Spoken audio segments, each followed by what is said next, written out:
Hello friends, welcome to Learning Sessions, and in this video we are going to talk about the very important concepts related to the Caiib, and Caiib exams are going to commence for the November session over there. So if you're preparing for the same, let me tell you there is a good news for you that we are going to start the free live class sessions from the 1st of the November over there. But let me just tell you that along with these particular live sessions, if you want to get the full course videos, chapter wise questions, mock test, mega mock test and all the things related to it, you can simply be enrolling into our Caiib crash course pack over there, which is right now available at a discounted price. So check out the link that is available on the screen, and also you can scan the code from the screen over there, or you can simply be navigating to the link in the description below, from where you can actually be finding the course related to Caiib. So do enroll right now and start preparing for the same. And if you have not subscribed to our channel yet, do subscribe the channel at the earliest and press the bell notification icon so that you get updated whensoever we upload the new videos over there. And let me tell you one thing, if you want to get the free PDFs for the Caiib, in that case particularly visit the link that is available on the screen right now. And also you can actually be downloading the PDFs. Just WhatsApp us writing #Caiib PDF and WhatsApp it to the number 83609444207, and we will be sharing the free PDFs link to you. So do hurry up and do join the courses, and that will be related to this. So do watch this video till end, because this is actually a game changer video for you. Okay, the first unit from module 8 that we are going to start, it is for exchange rates and forex. It is exchange rates and forex. So whenever we talk about the foreign exchange in India, it is basically managed under the FEMA, that is the Foreign Exchange Management Act. And under the FEMA, Reserve Bank of India is authorized so as to maintain the forex position. So whatever the rules and guidelines are over there, which are being directed by the Reserve Bank of India, are under the section, are under the FEMA Act. So because the FEMA has empowered the Reserve Bank of India so as to issue the guidelines. Okay, so FEMA as it is, that is Foreign Exchange Management Act 1999, defines the foreign exchange. Now what is foreign exchange? So when we say foreign exchange, that we want to convert one currency to another. So whether we are converting Indian currency to foreign currency or foreign currency into Indian currency, that is basically the foreign exchange. That is a simple definition that you need to understand. So foreign exchange means foreign currency, which includes all the deposits, all the credits, all the balances which are payable in foreign currency, or any of the draft or traveler check or any of the letter of credit, bill of exchange, which are expressed or drawn in Indian currency and is payable in foreign currency. So whatever materialistic things, that whatever the instruments that you have expressed in Indian currency but are payable in foreign currency are basically related to foreign exchange. And vice versa is also true, that if any of the corporations, any of the institutions outside India have drawn any of the bill of exchange, any of the traveler check, any of the drafts related to it in foreign currency, and those are payable in Indian currency, that is also related to the foreign exchange. So that is the second leg of it. Okay, so the first leg is related to that all the balances which are expressed in Indian currency but are payable in foreign currency are part of foreign exchange. And also whatever instruments have been drawn, have been expressed by the corporation institutions which are outside India and but are payable in Indian currency, those are also basically related to what? Those are also related to foreign exchange. Okay, that is a simple definition related to foreign exchange. Now foreign exchange is not a small market. It is not like it is basically based upon some territory or some geographical area. It is a worldwide global market, and it is very much dynamic. Each and every second, each and every minute, the rates are being changed, and it is 24-hour working market. Okay, so the foreign exchange market works in different time zones. Like if it is 7:14 right now, it is 7:14 p.m. right now in Chicago or in Barcelona, there will be some different time zone now. So if we have ended up our working day, it might be the case that they have just started their working over there. Okay, it might be the case. Okay, so foreign exchange, जो foreign exchange market है, that works in global market, that works globally. And further, in other sense, foreign exchange transaction is what? If we look at the definition, what is it? It is basically related to whatever contract it is. We are basically related to exchange of one currency with another. We are basically related to exchange of one currency with another. Exchange rate denotes to what? That at what price another currency is available. If I say 1 USD is equal to 76.48 INR. So it is basically what? It is a exchange rate. We can say simply, or we can write it as a ratio. We can write it as USD by INR. USD by INR is equal to 76.48. Okay, so that is in the form of ratio. Okay, we can simply say that exchange rates denote the price or the ratio or the value at which one currency can be exchanged with the another currency. Is it clear? Okay. After that, it is related to that I have already told you that the exchange rates are very much dynamic. It's not like that they will be static. They will be changing. They are varying basically every day to day, from minute to minute, from even second to second, and there is a huge lot market related to the spot rate. So we will be covering it right away, related to what are the different type of rate mechanisms over there. Over there, one rate is very much important and very much common. Over there, the whole lot of transactions just take place. That is the spot rate. SPOT, spot rate. Okay. Now let us have a look at the foreign exchange market. As I already told you, there is a large spectrum of the foreign exchange market, and it's not like that only individuals are working under this particular umbrella. All the individuals, business entities, commercial, investment banks, central banks, cross-border investors, arbitragers, speculators, each and every person who is basically dealing with the foreign exchange is being covered under this particular spectrum of foreign exchange. Okay. Now, it is a communication system based market. It is what? It is communication system based market. There is no boundary, no territories, and it operates round the clock within a country or between the country. So it's not like that only countries are doing foreign exchange. Even in between the country, there is foreign exchange. Like if we say person is here in Punjab and he wants to import some machinery from USA. In that case, he wants to remit money for that particular purpose, because he needs to pay the exporter. And he is in need to pay USD 10,000. Now, in that particular case, it's not possible that USD will be available right away in the market itself.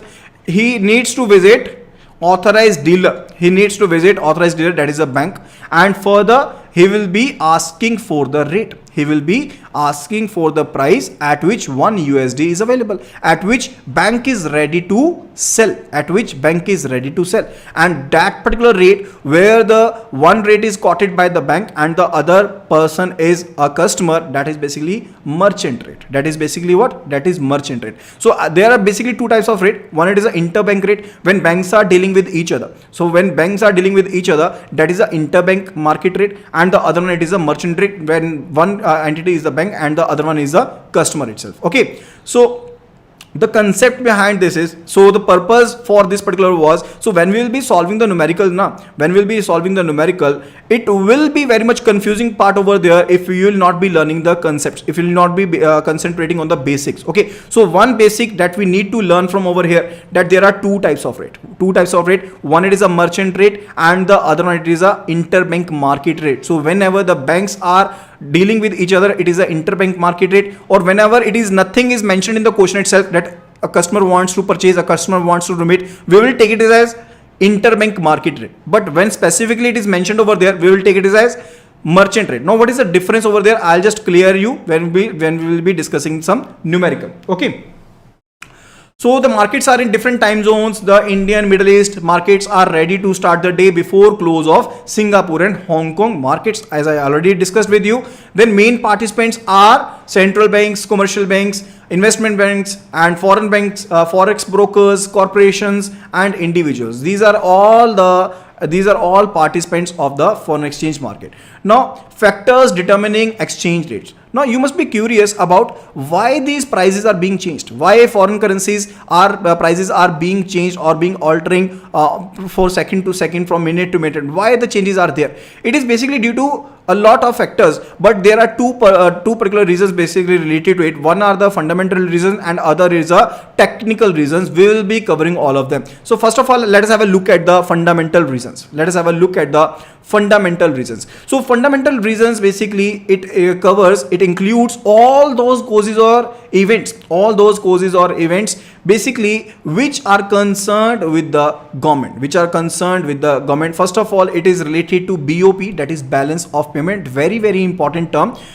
It can be asked in the theoretical questions also. Okay, so balance of payment, what it is, what it is. So generally a surplus leads to a stronger currency and a deficit weakens the currency. But first of all, we need to understand what is balance of payment. So first of all, it is a statement. It is a statement of all the monetary transactions made between the resident of a country with the outside of the world. With the outside of the world. So what would be the net result? That is would be basically balance of payment. Like if we say that we are having Indian residents over here and rest of world is basically denoted by this graphically by this big circle. Okay, now if Indian residents are to big transactions, they will be paying some amount, they will be receiving. So they will be paying foreign currency, they will be receiving foreign currency. That would be it.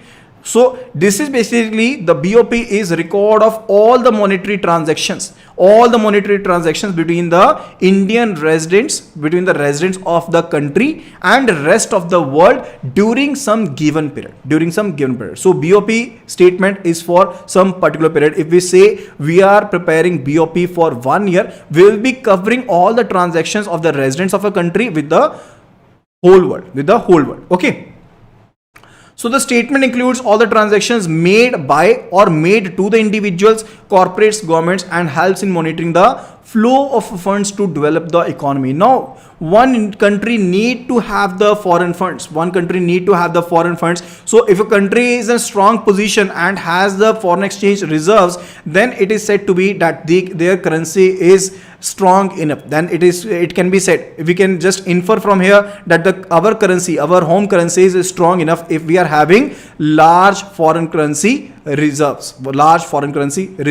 Okay, so BOP states what? It states the transactions. It states all the records of the transactions between the residents of a country with the rest of the world. And further, it is said over here that if you are having a surplus, that the payments so made in foreign currency are lesser than that of the receipt, that receipt part is greater than that of the payment, in that case we will be seeing that BOP is a positive. So if it is a surplus, that will lead to a stronger currency. As I already told you, in that case your home currency will be stronger enough. And if you are having a deficit, that the payments are greater, if you have made the payments are greater, the transactions in payments are greater than that of the receipts, in that case the currency would be weaker.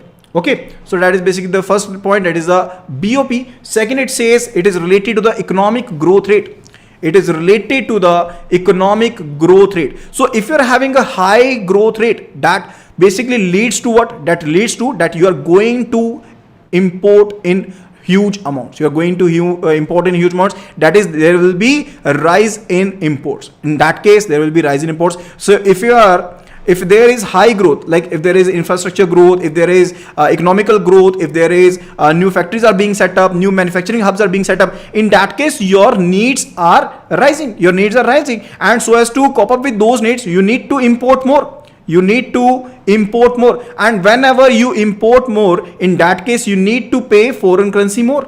In that case you need to pay in foreign currency in more amounts. Okay, that will be basically doing what? That will be weakening your currency. That the value of the currency will be falling.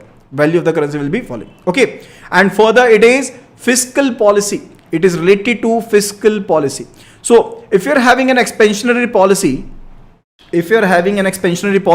that let us say that the government lowered the tax rates. So let's say above 10 lakhs the tax slab is 30%. Let us say government lowered it to 10%, which will be true in dreams itself, but let us assume it, because we just need to take it as it is an assumption. Okay, so we assume that the tax rate was earlier 30%, but now it is a 10%. In that case, residents will be having more money in their hands. More money will be led to more expenses. It will lead to more expenses, that is higher economic growth. And if there is higher economic growth, it will lead to a rise in import. Rise in imports will lead to fall in the value of the foreign currency. Okay, so you did you understand the criteria, what it is? So whenever there is fiscal policy is expansionary, if the fiscal policy is expansionary, that government wants people with more money in their hand, more money in their pocket. In that case, in that case, what will happen? Residents will be having more money in their hands.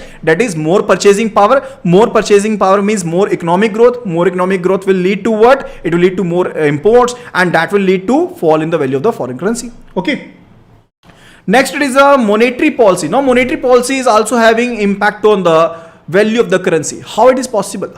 Let us say under the monetary policy, different ratios SLR, CRR are being maintained, and let us say government lowered the SLR. Previously it was 24%, and government lowered it to 16%. Let us say now the government lowered the SLR with the SLR to 16%. So SLR is the amount, that is a statutory liquidity ratio that the banks need to maintain as a part of their net demand time liabilities with the Reserve Bank of India in the form of cash, gold, or unencumbered approved securities. Okay. Now if the banks were maintaining that particular part with the Reserve Bank of India, in that case they were short of amounts that they can lend. If the SLR is 24%, that means out of 100 rupees only and only 76 rupees can be lent.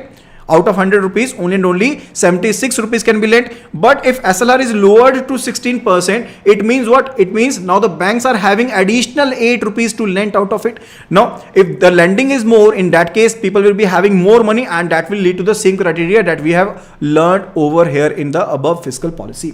It means the people will be having more money with them, they will be having more purchasing, there will be higher economic growth, and that will lead to the devaluation of the currency or fall in the value of the currency. Okay.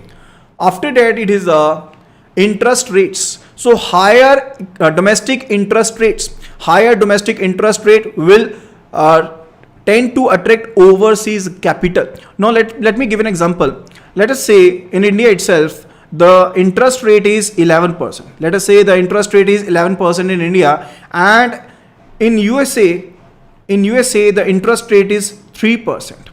Now the persons who are having extra money in their hand and they want to invest their money abroad, they'll be doing what? They will be selling USDs. And they will be purchasing INR. So as to invest in the Indian market. Which is having higher interest rate. So there will be flow of USDs to India. And ultimately it will lead to what? It will appreciate your currency. But in longer run, this is for shorter run only.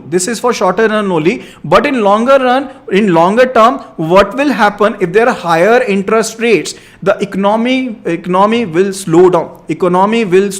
Because people will be having lesser money in their hands. Because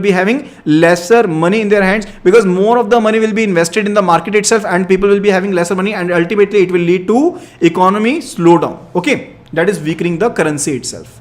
Then it is a political issues. So many political issues, sometimes due to the political issue itself, there is it leads to economically instability. So the currency is not there is not a steady currency if there are political issues. If there are political issues, if there is political instability, in that case it will lead to economical instability.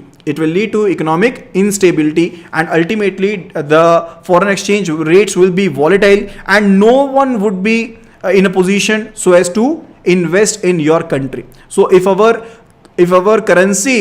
political system is not stable, let us say if our political system is not stable, in that case the foreign companies will not be willing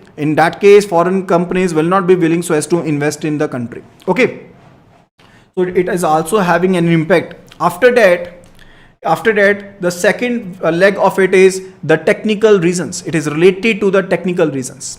So government controls can lead to an unrealistic value of currency. If government controls the currency, so previously the forex was controlled by the Reserve Bank of India, the prices were fixed by the Reserve Bank of India, but now the prices of foreign currency are market driven. It is purely based upon the demand and supply. It is purely based upon the demand and supply and the other market forces we are having. Okay, so if the government controls the prices, in that case it can lead to unrealistic value of the currency, which can lead to violent exchange rates, because when you will be shifting to the abroad market, the market will not be led by the government itself now. In that case there will be different prices, so there will be violent exchange rates. So first of all, the technical reason is a freedom or restriction on capital. Freedom or restriction on capital, that movement can also affect the exchange rates to a larger extent. So if your government is reluctant, and they do not want their reserves to be emptied,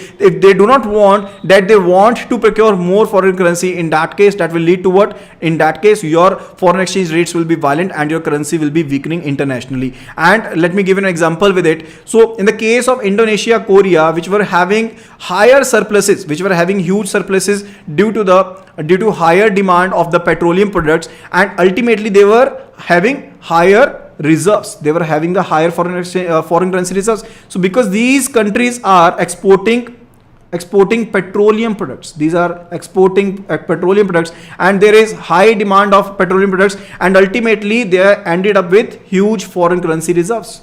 They were having huge foreign currency reserves, but now they are having these vacant foreign currency reserves. They do not have any domestic facilities so as to invest this foreign currency. So what actually happened, they were having higher foreign currency reserves which were useless, which were futile, and ultimately they invested this foreign currency in other countries. Which ultimately led to what? Which ultimately led to appreciation of the currency of that particular country. Let us say they invested in India. In that case, Indian rupee will appreciate. So restriction and freedom both lead to the exchange rate deviations. Okay. After that, it is related to speculation. Now speculation is what? That we just give an idea that the currency price will go up or it will go down. So it is just an expectation. That the currency may be devalued or the currency may be having a higher value. So if the price of the USD was 76.10 and I just have an idea that the price will go up. Let us say I say the price will go up to 78 rupees. In that case, I'll be doing what? I'll be investing, I'll be buying at lower price and will be selling at higher price. And vice versa is also true. Let us say today the price is 78 rupees and I'm expecting that the prices will be lowered. In that case, I'll be selling the USDs at 78 and will be buying at lower price. That is called what? That is called short sell the currency. Where we sell the currency first and buy it later at a lower price. That is called short selling. Okay. So speculation is also a reason due to which there is dynamicity in the foreign exchange currency prices. Next, it is a exchange rate mechanism. So as I already told you, it's a global market. So it is not like that you have processed the transaction today and it will be settled today. So based upon the settlement, based upon the delivery of the foreign exchange, that is the settlement of the foreign exchange, the transactions can be classified, the different rates can be classified as ready rate or cash rate, term rate, spot rate, forward rate. We'll be discussing them. Okay. So settlement of funds take place on the same day in the case of ready or cash rate. That is on the date of deal. So if I made a deal, if I cracked a deal with person A, let us say person B cracked a deal with person A, and they basically the deal was made on 26th of September. And on the same day, the foreign currency was also settled. In that particular say, we will be saying it is a ready or cash transaction. Okay. So settlement of funds takes place on the same day. that is if the date of ready or cash deal is 15th of October 2019 and settlement date is also the same day, we'll be saying it is a ready transaction or a ready deal or cash deal. Okay. Other one, it is a term rate. Term means the next day. In the case of a ready transaction, it is T plus 1. That is the date of transaction and the settlement date is the same day. So it is T plus 0. In case of ready, it is a T plus 0. Whereas in the case of term rate, it is T plus 1. In the case of a term transaction, it is T plus 1. That will be doing the transaction today, but it will be settled on the next working day in the both of the centers. Okay. Let us say that there was a deal in center A and center B, and the deal was made on 26th of September, and there was a transaction on 26th of September, but it is settled on 27th of September, keeping in mind that both the days 26th September and 27th September are working in both the centers. In that case, we will be say it is a term rate. If say, let us say if 27th of September is not working in center B, 27th of September is non-working in center B, and the transaction settled on 28th of September. Transaction settled on 28th of September, keeping in mind 27th was a holiday. 27th was a holiday in the center B. In that case also it is a term transaction. It is also, in that case, it is also basically what? It is a term rate. Okay. So in case of term rate, the settlement is on the next working day. Is on the next working day. That is, it is represented by T plus 1.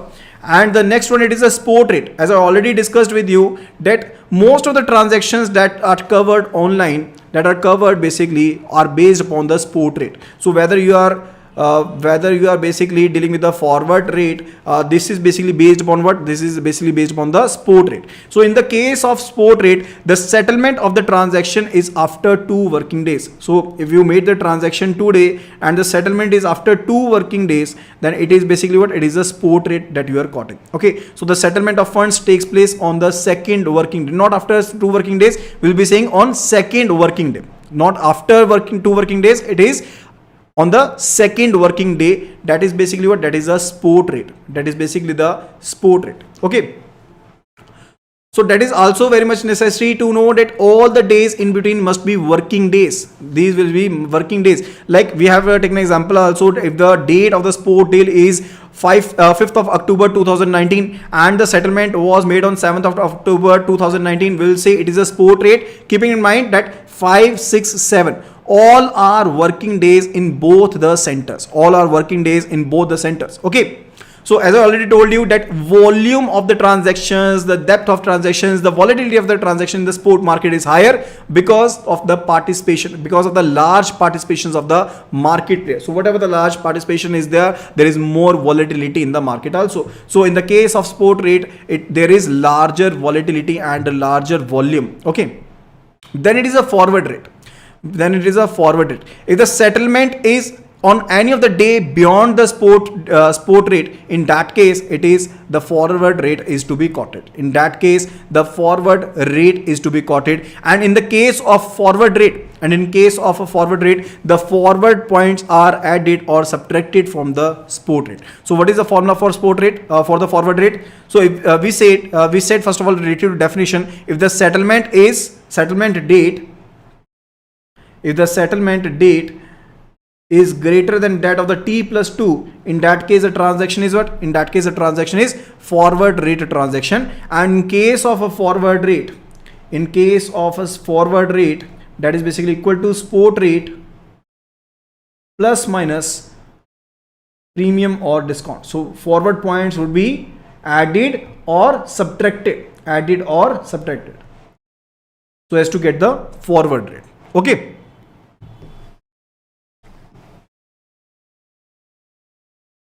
Then it is a forward margin. As I already told you, that in the case of a forward rate, if you need to calculate the forward rate, it is calculated based upon the spot rate. That is why there is huge volume related to the spot rate transactions, because it is also used in the forward rate. It is also used in quoting the forward rate. Okay. So in case of forward rate, the transaction, how that we can calculate this particular rate, it is basically forward rate is equal to spot rate plus premium, or we subtract the discount. Now, why the forward points are there is premium or why there is a discount? So when the currency, let us say the price for 1 USD today is available at 76.10 INR. That is for 76.10 INR, I can purchase 1 USD. I can purchase 1 USD. And let us say after 2-month period, that is after 2-month period, the price is speculated on higher side. The price is speculated on higher side. Let us say the after 2 months, the USD is available at 76.40. In that particular case, I'll be saying that the currency is available at premium. The currency is available at premium because there is some addition to the spot rate value. There is some addition to the spot rate value. So I'll be saying there is an addition to the value, so it is available at premium. Okay, so currency is dearer than today itself, than the spot rate itself. Okay, so if the currency after 3 months, let us say it is available at price of 75.90 INR, that is lower than that of the spot rate.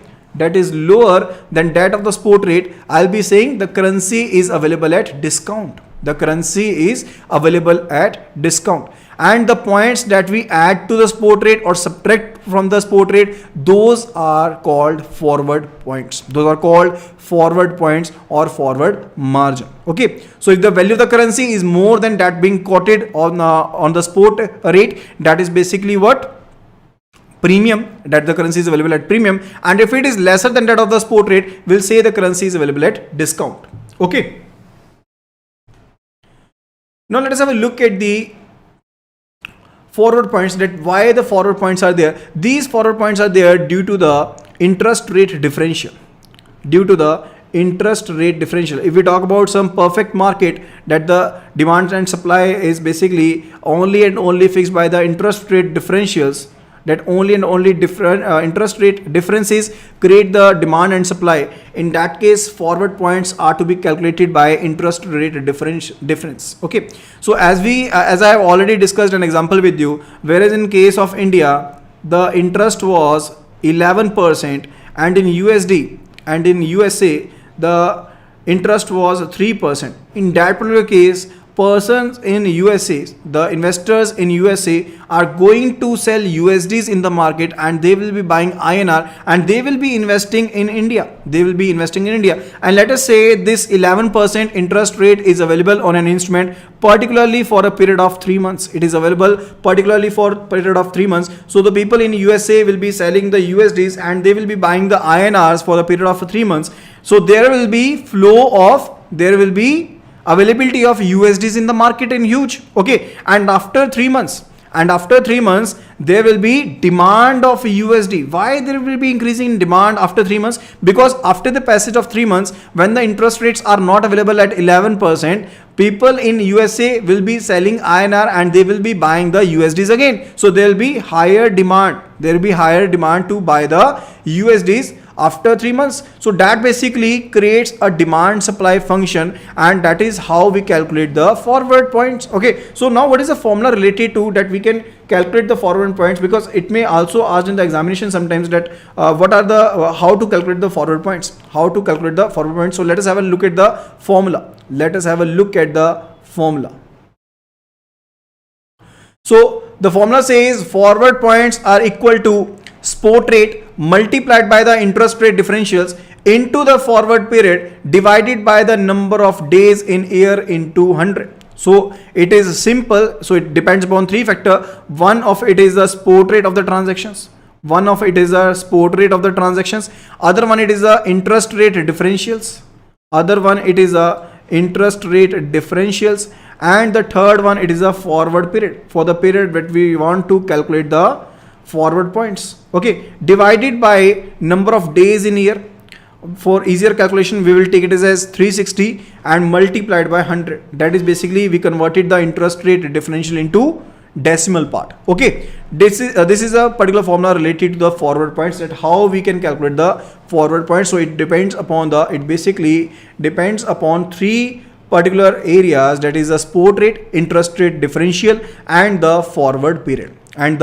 forward period.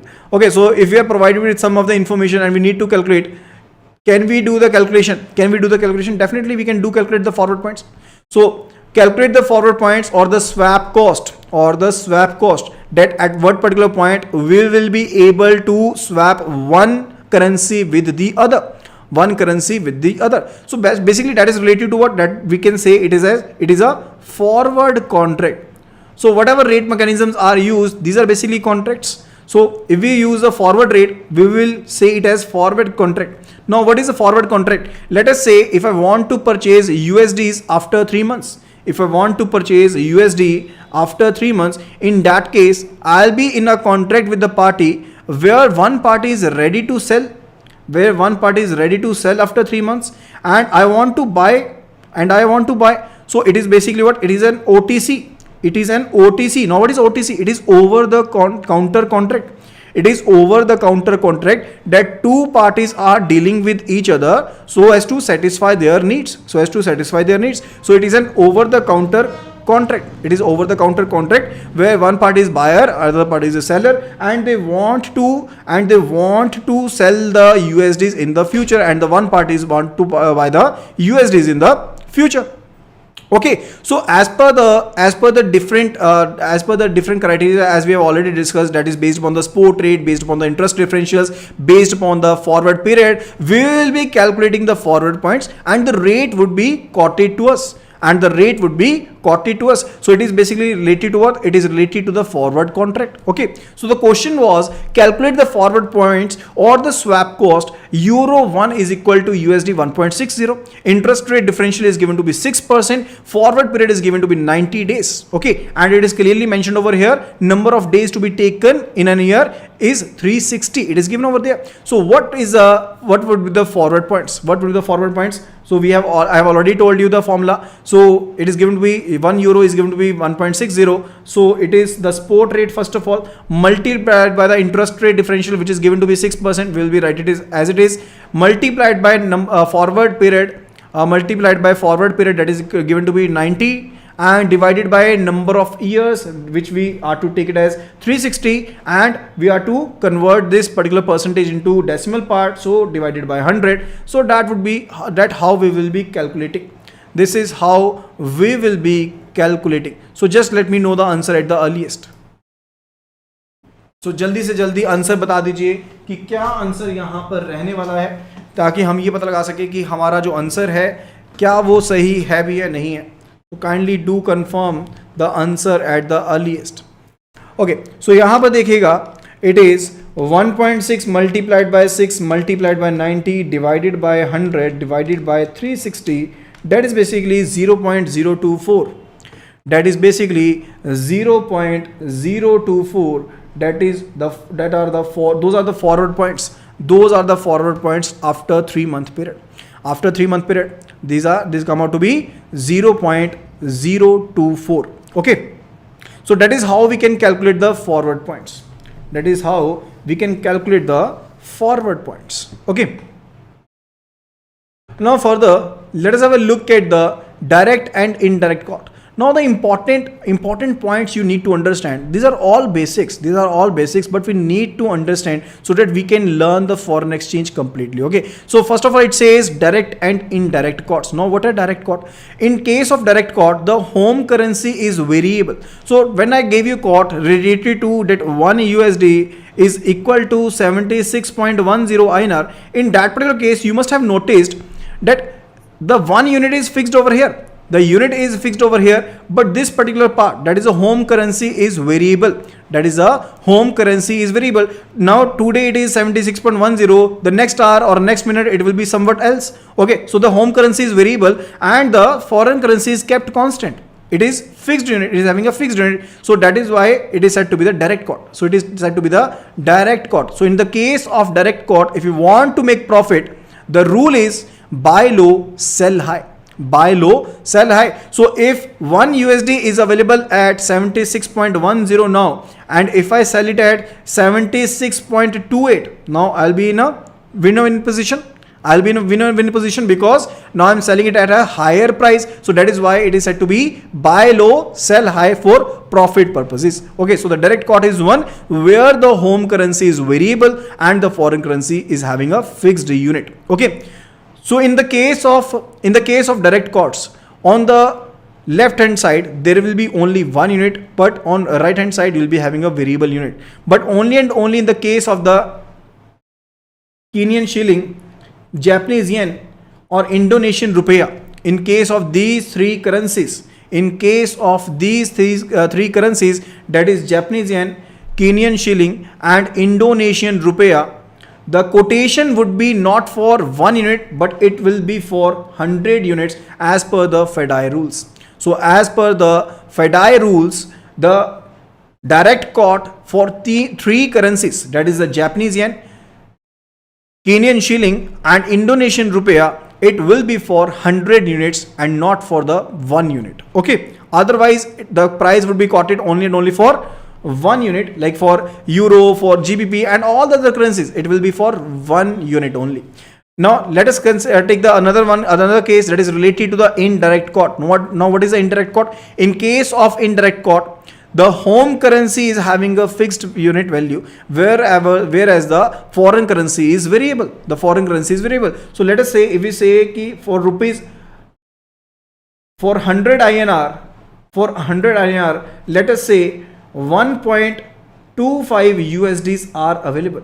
For 100 INR, 1.25 USDs are available. So this quote is what? This quote is indirect quote. Indirect quote. And what if you want to make profits out of the indirect quote? What is the rule? Rule says buy high, sell low. Buy high, sell low. It means what? If we are able to purchase 1.25 USDs for 100 INR, if we are able to purchase 1.25 USDs for 100 INR, and moreover we need to sell, if we say that for 100 INR itself, that is on another quote, that is on another one, it is basically available at, for 100 INR we are getting 1.28 USDs. 1.28 USDs. Now we basically did what? We buy it high and sell it for low. In that case we will be having the profits. In the case of indirect quote. Is it clear? Okay, so for indirect quote the rule is buy high, sell low, but for direct quote it is buy low, sell high. Further, it is related to cross rates. Now it may be the case that the exchange rate for the different currency pairs is not available. It may be the case that the quote price is given for USD to INR, it is given for USD to euro, but it is not available for INR to euro. It is not available for euro to INR. In that particular case, we can identify the rates using the cross rate. We can identify the rate using the quote rates. So wherever the rates for a particular currency pair are not directly available, wherever the rates for a particular currency are not directly available, we can discover the prices using the cross rate mechanism. We can obtain the prices directly, indirectly using the cross rate mechanism, and we'll be explaining it with an example. Let us have a look at it. It is quite important to look at it because we'll be covering multiple concepts over here in this particular example. Okay, so let us have a look at it. So B wants to remit euro. Now the first thing that must be striking to you, that is basically in that particular case, B is not a bank. It's a customer. B is what? B is a customer who wants to remit euro. Let us suppose that he must have purchased a machinery from USA. He must have purchased a machinery from England. Let us say he has purchased a machinery from England and he wants to remit euro to England. Okay. Now in that particular case, B must be purchasing the euros first of all. B must be purchasing the euros to euros first of all. Now B will be able to purchase the euros at a price at which the bank is ready to sell. Very important point to know. Now first point that I covered, that B had purchased a machinery from England and he want to remit euro over there. In that case, if you want to remit euro, he needs to purchase euros. And as a customer, I'll be able to purchase euros at a price at which the bank is ready to sell. Okay, so that is the first point. That he needs to purchase the euros. Okay. Second, it is given that USD1 is given to be INR 76.10/25. It is given to be 76.10/25. So you are over here provided with the buy price and the selling price. You are provided with the buying cost and the selling cost. Okay. So the price given on the on the left hand side of the slash,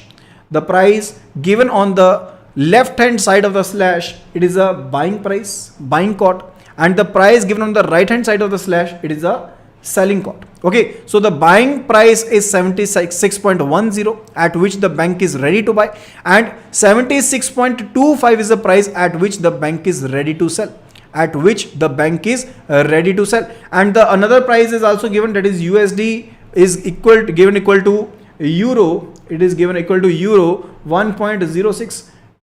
It is given to be 1.06. That 1 USD is available for 1.06.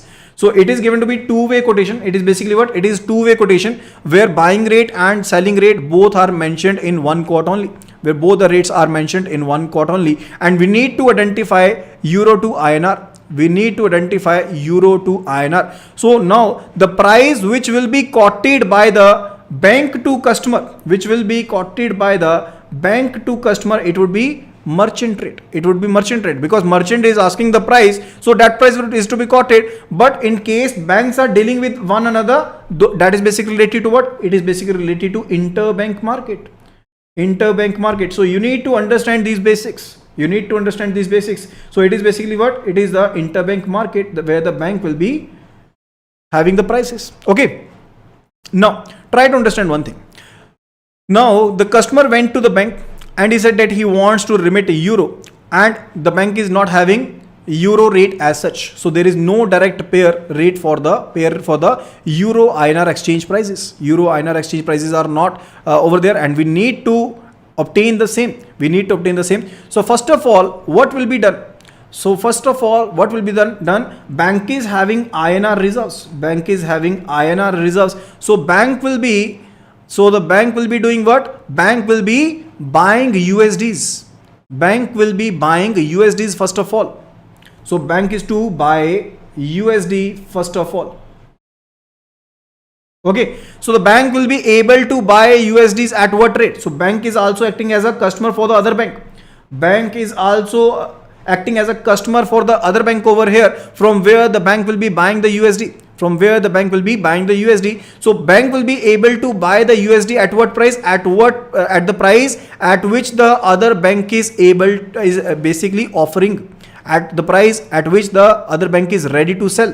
Okay, so here it was the selling rate, it was the buying rate. So which of the price will be used? The selling cost will be used, because the bank will be able to buy. So this is bank 1 and this is bank 2. So bank 2 wants to sell USD and bank 1 wants to buy USD. So bank 1 will be able to buy the USDs at a price at which bank 2 is ready to sell, at which the bank 2 is offering to sell. So it is basically what? It is a selling cost which we'll be using. So it will be basically USD is equal to INR 76.25. Okay, so that is a one cost we have having, and the other one, it is given to be USD euro cost is given over here, that is 1.06. Now we just need to make like we did in our academics, that LHS is equal to RHS. Just do the same, apply the same concept. So it is basically equal to INR 76.25 is equal to euro 1.06, and we need to identify euro to INR price now. So it will be 76.25 divided by 1.06 is equal to euro to INR price. So that is how we can calculate. So it will be 76.25 divided by 1.06. So it is 71.93. So it is 71.93, that is euro to INR price. Okay. So I hope that you must have liked the content of the video. So if you have liked the content of the videos, do give it a thumbs up, and further do share the video among your friends and colleagues who have been preparing for CAIB, and do not basically miss the course which is actually available. It's actually a pro course and you need not to go through anything else other than this particular course over there. So do hurry up and enroll in the course right now and start preparing for the same.